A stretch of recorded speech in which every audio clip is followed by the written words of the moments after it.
You're listening to the Fully Loaded Podcast with your hosts, JC Cornell and Samer Ali. Welcome back to Fully Loaded. This is your host, JC Cornell. I'm with my co-host, Samer Ali, and we have a special guest today, Steven Cheah from Barstool Sports. How you doing, Steven? Good. How you guys doing? Cheah, yeah, we've been in better. The building, baby. Hell yeah, this is gonna be awesome. I wish I was doing a little bit better. I watched the All-22 last night. Well, that's good for the show. The first thing I really wanted to ask you, which we do with our guests, is what are your thoughts at the start of the season? What are your thoughts on this roster? I think the roster is fine for the most part. Like, we obviously know that we went from Tom Brady to Baker Mayfield. That's not a knock on Baker Mayfield. I think anyone you plug in that situation is going to be a downgrade from the best player of all time, who is still, in my opinion, playing at a high level at the end of his career. The offensive line is young, but it is really coming together. They have lapses sometimes, especially in the run game, where, Cody Mock might mess up, or Hainsey might mess up, or Filer might mess up, or, even Gedeke is going to mess up. Typically, it's not going to be Wirfs, but, you see the young tight ends kind of struggling to block as well. So I was trying to explain this to somebody the other day that asked me about the Bucs run game, and it seems like it's almost there, but they're not. It's just one person on, it seems, most runs has a blown assignment, and that's not a good way to be a running football team. But right now it's a work in progress, and I think the pass blocking has been better than anyone could have expected. So offensive line, I'm happy. Defensive line, like, Shaq's back healthy. Yaya Diaby looks really good for a rookie. He's raw, but he's really good. Joe Tryon-Shoyinka seemed to have made a step, and he's making splash plays in seemingly every game. Elijah Cancel looks really good.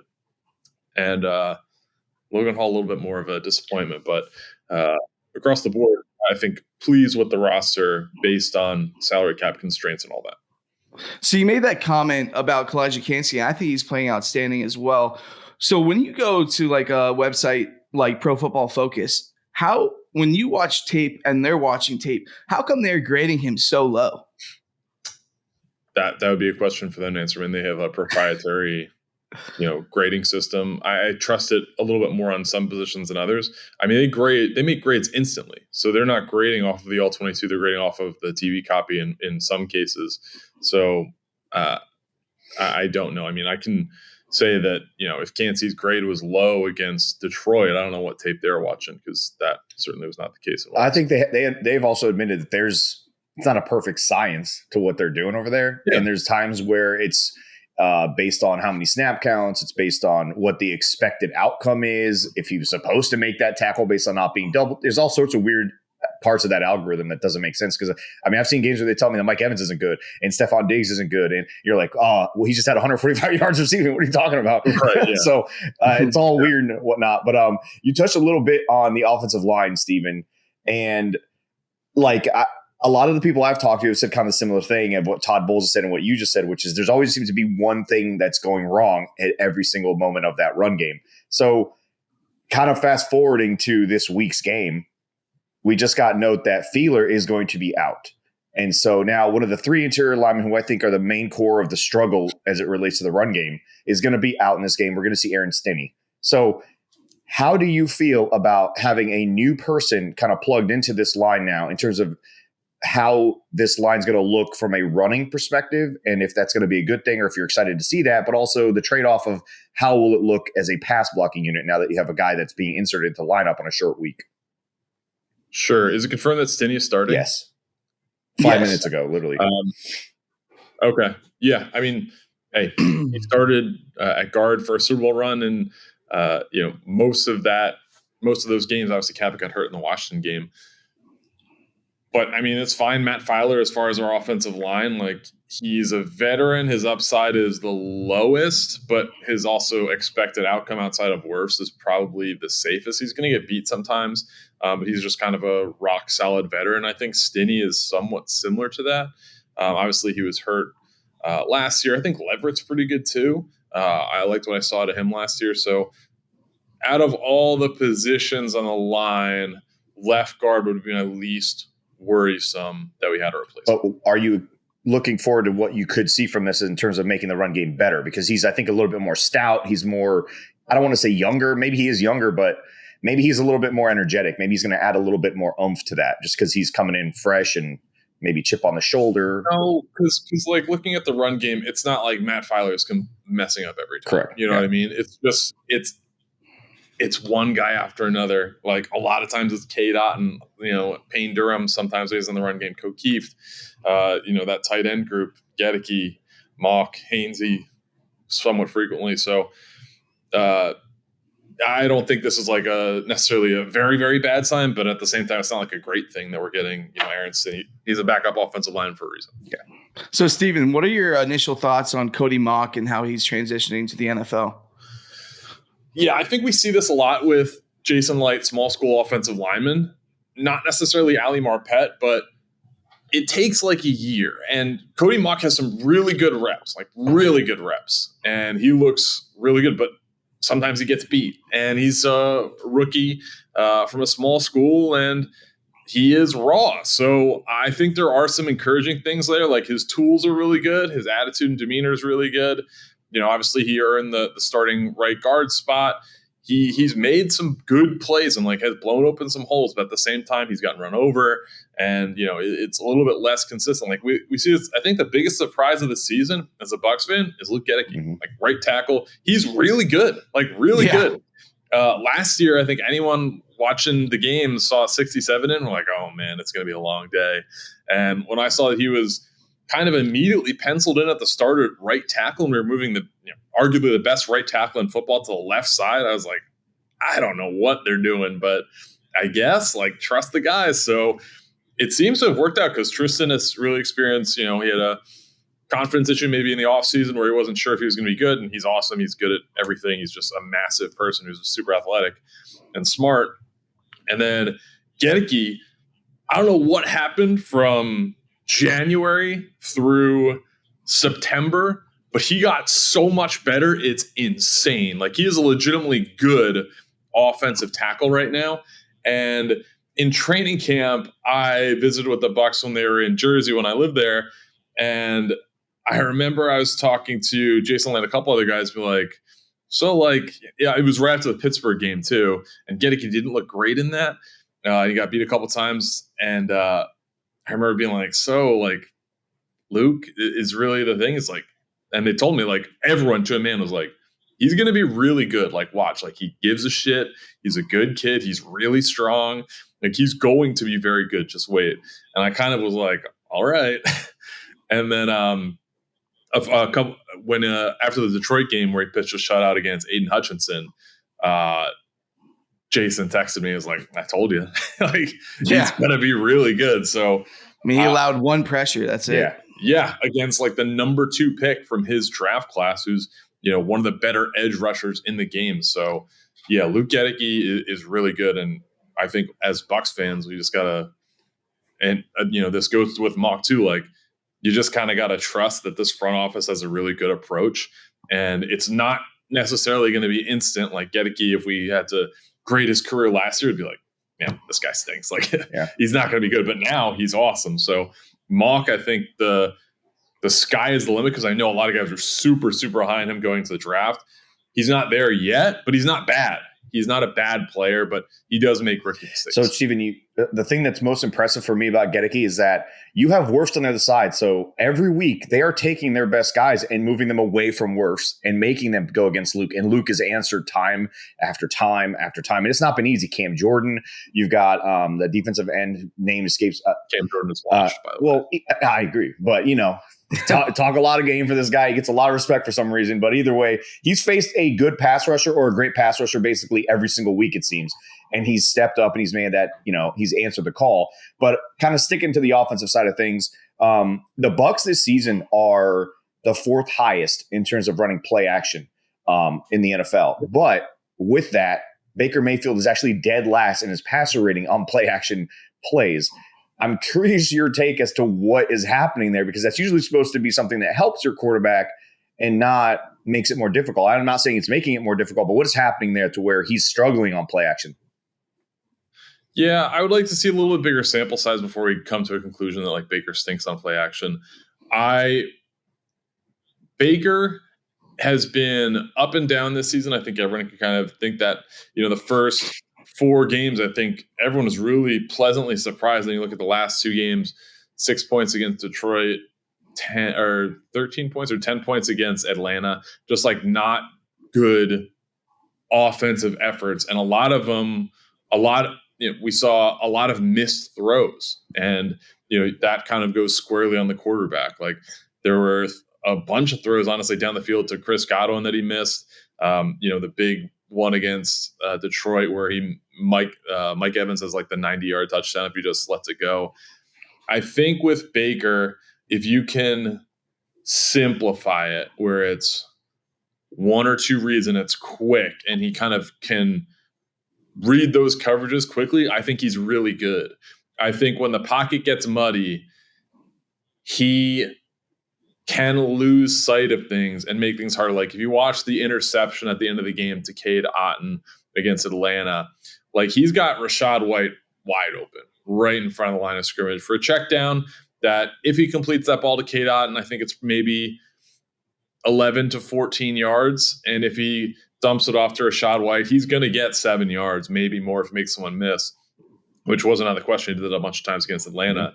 So I don't necessarily know if that's a height thing, an aggressiveness thing, or what it is, but he's just, when it gets muddy around him, his decision-making gets a lot worse. And I mean, that's the case with most quarterbacks, but with him, we see a pretty steep drop. So if we can simplify it a little bit, and, you see him when he gets these deep shots, if he just can kind of sit back, drop back, and drop it in a bucket, he's pretty good at that. But once things get a little murky, it falls off quite a bit. So as far as play action, let's take a look at what the Bucs play action is. Like they're doing a lot of RPO stuff. So their play action numbers are going to be much higher. Their run game has not been wildly effective, which I don't think as Bucs fans really expect it to be based on last year. I don't expect this team to run for 200 yards a game. But if they can be in the middle of the pack, I think that would be a big win. A lot of their stuff that will be great as play actions, Baker just putting in Rachaad White's belly and picking up. It's not like he's dropping back doing a full fake and then, he's letting it go. So I would kind of take that stat with a grain of salt. He has been really good against the blitz. Yeah. And I don't know the playbook or anything like that, but I'm interested to see if they have like a lot of like built-in hot reads. Because you see things with Baker when a blitz is coming, a lot of times he's barbecuing it and like throwing exactly where the blitz is coming. Even one play stands out against, I think it was Detroit, where a corner was coming on a blitz and he had Keyshawn Vaughn actually leaking out in the flat. And had Vaughn caught that, that's going to be maybe like a 30-yard gain. A defensive end tipped it, so it was incomplete. But had that been complete, like that's exactly the throw you want to do. That's exactly the alert that you want. So I think Baker is kind of what we expected, maybe a little bit better, but I would like to see a little bit bigger sample size before we come to conclusions. Because 2 weeks ago I was like, let's sign Baker to a big extension. Let's get it done. And now I'm like, let's see a little bit more. Yeah, because it seems like, I mean, that's what I was just going to ask you next. I know 6 games is a small sample size. He's in a new system. It was similar to the Rams, but what's your confidence in Baker Mayfield going forward? And, do you think he could be the future? Is this a long-term option, or is this more of a bridge? Or, what do you think? I think we got to see, because overall tools-wise, he was the number 1 pick. That is, obviously based on college shape and things like that, but that's also a tools thing. He's got a big arm. The team believes in him. He's a leader. So those things are great. As far as what happens after, he is a shorter guy, which, we've seen shorter guys win. Drew Brees was a really good quarterback for a long time. Russell Wilson was a good quarterback for a long time, etc. But let's see how far he can take us, because I don't know if it's necessarily Baker or Dave Canales or what it is, but if we're putting up, 16 points or 19 points, whatever it is, in 2 weeks, that's not getting it done for anybody. The defense has been, for the most part, pretty good outside of, some third downs against Detroit. The offense needs to carry us weight. And I want to be I'm very bought in on Dave Canales. I think he's a leader. I think he's smart. I think he's young. He's innovative.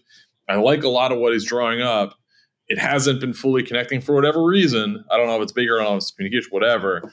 But I want to see that like next step. But he's a first-time play caller. He's also 6 games in. So, Steven, going into this Bills game, Thursday Night Football, it's on the road, short week for the Bucs, the traveling team. There's a lot of things kind of working against them. I feel like they're looking forward to this game, just kind of get that taste out of their mouth with what happened with Atlanta.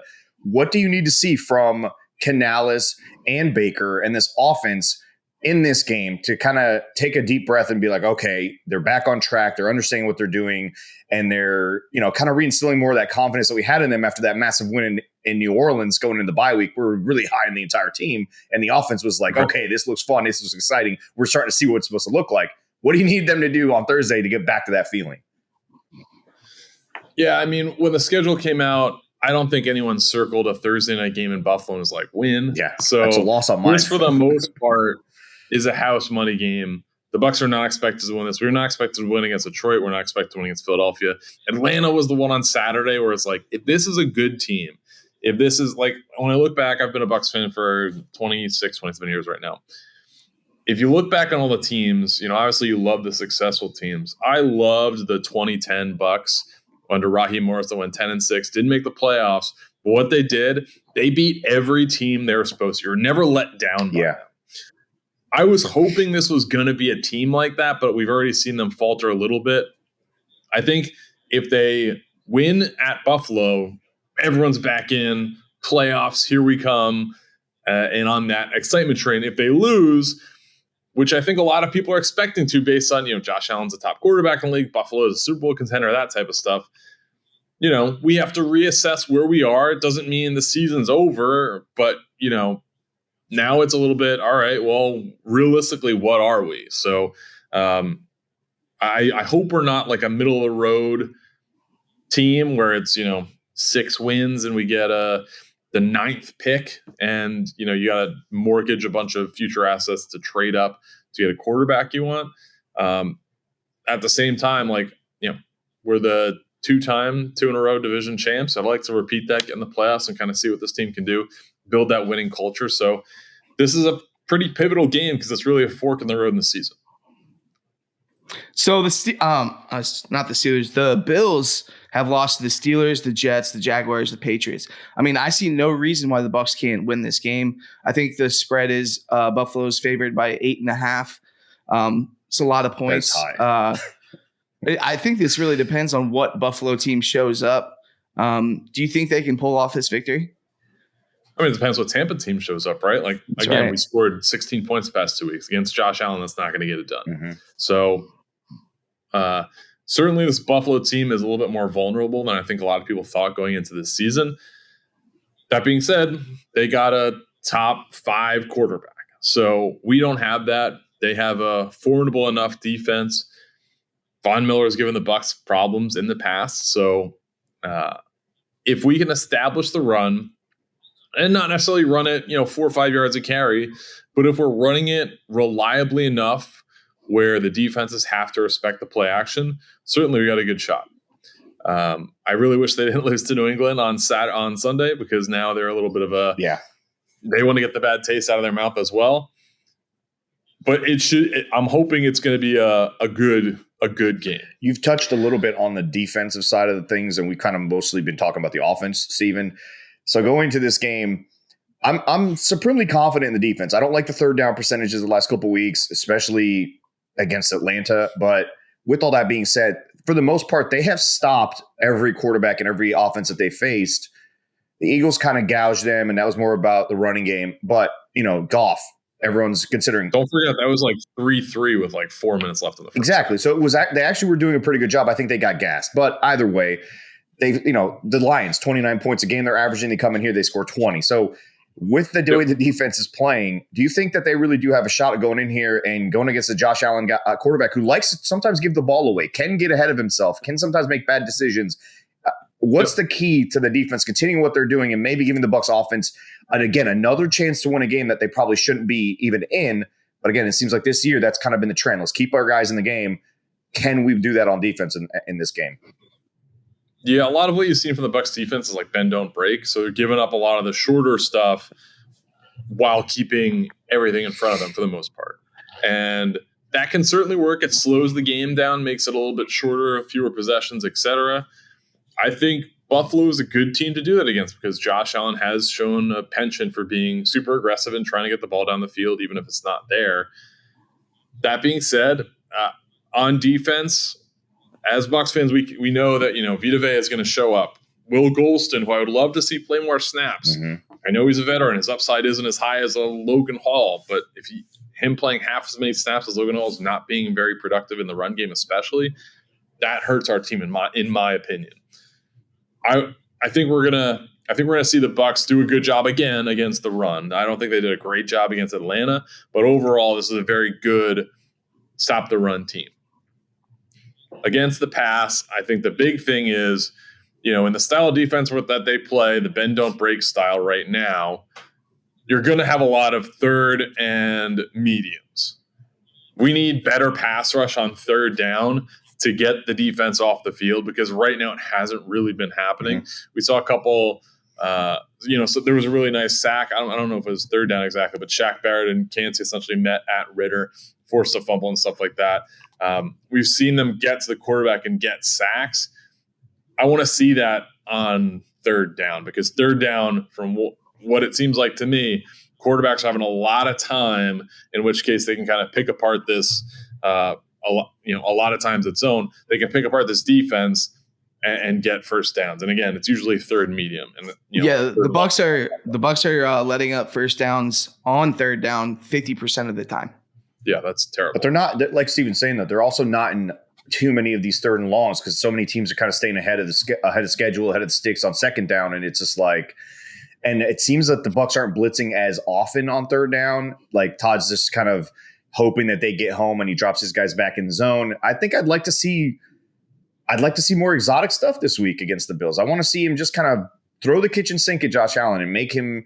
I know he's capable of beating you, but. Yep. Kind of make him make a bad decision. I felt like that should have been the recipe against a guy like Ritter, but it wasn't. So, and then like you're saying, when they get sacks or they get straight fumbles and stuff like that, it often happens on like second down as opposed to the down that you really need it to happen on, which is third down, get off the field. But it's just kind of been a hit or miss. It's like one thing is not working always, it seems, on this team. Yeah. So Antoine Winfield is probably playing like the best safety in the NFL right now, which is a bright spot on the secondary. Ryan Neal is not, and our big money guys, Jamel Dean and Carlton Davis, really haven't made an impact so far this season. What do you think is going on there with the secondary? I wouldn't say they haven't made an impact. I think they're both very good corners. They both got paid a lot of money. I think Carlton Davis is playing better than he did last year. He had a little bit of a down year last year. I think Dean's really good. Christian Izien, I'm pleasant surprise at nickel. Ryan Neal hasn't been great. I think it has been a little bit overblown. The Kyle Pitts catch, certainly he's a little bit out of position. He goes for, the ball that's coming to him. Pitts snatches it out of the air, kind of destroys the angle there, picks up an extra, 15 to 18 yards, something like that. Even if Kyle Pitts gets tackled immediately, the Falcons are in really good position. They're moving the ball. They're probably, one first down away from getting a field goal, which I'm a little bit less concerned about that. The Jamison Williams catch, honestly, that's a hell of a catch. The guy's turning around every different shoulder. Ryan Neal's actually playing that pretty well. He just makes a great play. Ryan Neal hasn't been great. I don't know if we expected a safety who signed a fairly low deal to be a game changer on defense. I don't know why we didn't re-sign Mike Edwards. But yeah, Ryan Neal certainly could be better. I'm not really down on the secondary. I think Dean and Davis are really good. I think we know what they are at this point, and Izien's been really good. I would like to see a little bit more consistent performance out of Devin White. He was really good for a couple games to start the year. Last game, I didn't think he was great. Levante's been pretty good, especially a game against Detroit. So, a lot of it, the coverage is married to the pass rush. If the pass rush doesn't get home, nobody's covering for 4 or 5 seconds. So we need to heat up the quarterback a little more. Kancey's helping a lot in that area. I really want to talk about Logan Hall more, but he hasn't put a lot of great stuff on tape, and he's getting a lot of snaps. My biggest issue with Ryan Neal isn't so much the playmaking. It's just you have such a good safety in Antoine. When you're opposite of him, you just got to be average. Just be the guy that does his job every single. Be the Will Golson of the secondary. Take good angles. make the tackle when you're expected to make that tackle, and just be in this position you're supposed to be in. And oftentimes it seems like he's out of position when the corners expect him to be somewhere, when Antoine's expecting him to be somewhere, he's not. And again, I've given him kind of a little bit leeway with that, thinking it's a tough defense to learn, right? We've heard that from all these guys. Guys like Sherman, who came in here, who's a veteran, was saying, this is a tough defense to learn, and I know my stuff. So there's a little bit of that. But at some point, do you think Todd has to kind of say, right now, he's kind of hurting the other 10 guys? Do I need to make a move for a guy like D. Delaney, who's played pretty damn well when he's been in the game? And he actually leads the team in interceptions somehow. He played the majority of that New Orleans Saints game, and he seemed to make plays. And so, like, I know it's D. Delaney, and Bucs fans don't like that name for a good reason, but it seems like he's been in the system long enough to where maybe you could put him in there and maybe hope that he just does enough to where he's not a guy's name that you hear, which is kind of a good thing. Yeah, I mean, let's just remove all the names from that, right? You got a backup corner / safety, nickel corner / safety hybrid guy who's been in the system for several years. And he's been able to get up to speed. So he doesn't have to necessarily, we see this with Joe Try and Shrink. You've talked about this in interviews. He doesn't have to really think as much. He can just go play. Yeah. Whereas you got this veteran who's like a pretty solid player, but he's newer, tough defense to learn. He's probably going to have some mistakes. And you kind of have to endure those growing pains to get to the D. Delaney part. But the point of playing Ryan Neal is like he has a higher ceiling. We kind of know what D. Delaney is at this point. Although, like you said, he's made some really good plays. That interception against Devontae Smith against the Eagles was, one of the plays of the year, I think. And, he played well against New Orleans, et cetera. I think the coaches know what they have in him. And I think that if you put in D. Delaney, that is punting completely on Ryan Neal. Whereas let's kind of give him a little bit of time. And I don't think that he's like the reason the defense is, letting up all these awful plays. Like I said, I outlined the big ones, the Pitts thing and the Jameson Williams thing. Like Jameson Williams one I can live with. The Pitts one, not great. But I'm not going to say the sky is falling from that safety position. Antoine's playing really good. He's going to cost us a lot of money because we're going to have to re-sign him for a lot of money. But he's worth it. The play against Ritter actually kind of slows up, if I'm being fair, which is crazy. And Winfield, makes an absolute beeline for him, makes a play that is one of the best plays of Earl Thomas's career. And he's one of the best safeties to ever play. So incredible play. Kept us in the game. Would have been a great story if we won, but obviously didn't happen. So before I go to keys of the game for the Bucs, I just want to ask you one more question that we touched on a little bit. But what are your thoughts on this running game, on Rachaad White? Obviously it's last in the league right now. Is Chase Edmonds the answer to fix it or help? Or is there a move that needs to be made by Jason Light? What are your thoughts? When has Chase Edmonds ever been the answer to anything? Never. Chase Edmonds is a fine backup. Like he had a couple nice runs in the preseason, but Chase Edmonds is not the answer. Like Rachaad White has a very different running style. If you watch him, he's actually pretty slow to hit the hole, and that's not meant to be a bad thing because he's not like a slow person.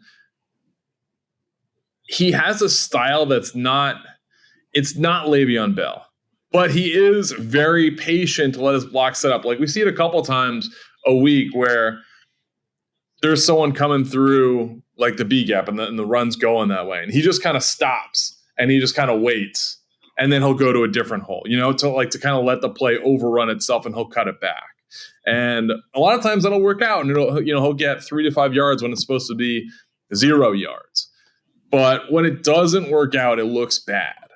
And I think a lot of times it hasn't been working out. And I think again, this offensive line and Rachaad White and his very unique running style have to get to know each other a little bit better. Again, looking at last year, like nobody's really playing the same position. Like Hainsey, I guess, a little bit, but Wirfs is at the left side. Gedeke wasn't really playing. And then, the two guards are new. So I think we got to get a little bit used to that. He has been really good in the pass game. Yes. Really good receiver. He can make some moves. There was like a 3rd and 9 he caught in the flat. Then he made a couple guys miss, got a first down. His pass blocking has also been really good. watching him this offseason, just in camp and stuff like that, when I was around him, you could see like he's on the sidelines. He's practicing with one-handed catches, left and right hand. I think he's a lefty, but left and right hand. He's like, his hands are very good. And the fact that his pass blocking is good, he's a guy that you can count on, at least for third down, at the very least. I think he can be a lot more than that. But we got to see, like, the team adopted a whole new running style, whole new system, has, essentially 4 new guys at new positions, and he has a different running style than everyone else on the roster. So that, in addition to, again, the offensive line is new. A lot of guys are messed. Like, there's almost every play, there's one guy who blows their assignment and just misses. So it's been tough sledding so far. It needs to get corrected. I don't think that's necessarily a Rachaad White issue yet. I would like to see some longer runs. I know like the advanced analytics crowd, like Warren Sharp, were really down on him this offseason for like his lack of long speed. But then, you see the game against Seattle and Germany, and he's, running 30 yards down the field and stiff arming people into the Earth's crust. So I think we need to see some better blocking, and I think the blocking needs to get used to Rachaad White's very unique. Steven, can they call different plays? Sorry, JC. Can they call different plays from an offensive standpoint in the run game that meshes better with his style of running, like a stretch zone type of play, a toss, anything where it kind of allows him to be patient while the blocks are setting up and kind of builds a cutback, kind of what we saw in Denver for so many years with Shanahan, and what we see in San Francisco with Shanahan, what we see down in Miami, stuff like that, to where it maybe meshes better with his style? Or is this still just collectively a work in progress to get to that point? I think collectively it's a work in progress, because if you look at the team and you look at all their runs, they don't have like one run. Like if you're playing Madden and it's, 3rd and 2, you have like one run play you're going to. And the Bucs had that. We saw a lot of like the duo stuff where Ali Marpet would kind of run around and lead the way, and Leonard Fournette scored a touchdown run on that. We beat the Colts on that play with, I think, a Ronald Jones run. We don't have that. So like, Harold Goodwin is the offensive line coach. Like when Bruce Arians was in Pittsburgh, I know they had like 6 run calls. They would use it at different formations, but it was like 6 calls, and that's it. And you would just be very good at executing those 6 plays. Last year, the Bucs were, I don't know if it was 6, but like wildly predictable. 1. Like then 1. I talked to JJ, I talked to JJ Watt a couple months ago. And he was saying that when he was on the Cardinals and they played the Bucs, like they were just calling out the plays. They knew every play they were running. And it wasn't like this like advanced scan. It was just like they didn't change anything. Like it was all the same. Now this year is a lot different. They have a lot of variation. We're seeing little pop. I mean, it's technically a pass play, but it's a run. Essentially, the pop passes to Devin Tompkins, who should never touch the ball outside of maybe one screen a game. And obviously kick and punt return. Yes. But they don't have like a staple run play. It's like, all right, we're going to line up. We're going to get 4 yards on this. They don't have that yet. And I think it's just everyone's just getting to know each other still. So if you're playing GM, you're not making a move for a guy like Javonte Williams in Denver or Rashad Penny. Rashad Penny on the Eagles, who's buried on that depth chart. No. I mean, those guys are going to cost something. Roll with the guys. Yeah, I mean, what's the hope in that? Like, Rashad Penny, okay, he was a first round pick like 4 or 5 years ago. What are we hoping for that? He's buried on the Eagles depth chart. He's not beating out Kenny Gainwell, so he's going to come in and learn a new system, and then beat out Rashad White. He's like, you could say right now he's solid, adequate at worst running back. Chase Edmonds is not the answer. Like the team has to get used to each other. It's not an instant thing. And then I don't want to give up a future asset for anything right now with it, like unless we're on the cusp of winning the division or like playoffs or Super Bowl or something like. No, let's. Yeah, I don't see a trade for running back fixing the offensive line's blocking. That's been my thing the whole time. Yes. Unless that running back somehow elevates Cody Mock to the 99 level in Madden, I don't see what we're doing. Sure. Yeah, I don't think we're trading for a running back, especially because the other 2 guys on this podcast right now are Jason Light BFFs. So moving on. Keys to the game, Steven. 3 keys to the game that will get us a Bucs victory. What do you think? Don't turn the ball over. Be decent at third down. Just heat up the quarterback a little bit on third down. and then run the football. Like, I mean, it all sounds pretty cliche. There are so many things you can really say there, but the running game has been very bad. When they turn the ball over, like they did against Atlanta, they lose. And if they can heat up the quarterback and get off the field at just a normal clip on third down, they'll be fine. So that'll keep scoring down. They won't have to score 30 points to win. I don't know if this team is capable at this point of that regularly. We might see a 35-point explosion 1 week, but I think this is probably a low 20s scoring team. So it's going to have to be a defense, wins their matchup and holds the offense 21 or below, and we got a fighting chance. Like that. That's great. All right. Well, thank you for. Oh, wait. One last question. We have to do this. What is your prediction for the record of the Buccaneers for the rest of the season, or just overall record? What you got? Let's pull up the schedule real quick. Buffalo, I mean, I'm not super optimistic about Thursday's game.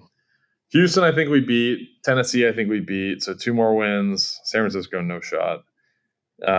Indy will be a tough game, but I think we do win that. Carolina and Atlanta, I think we win.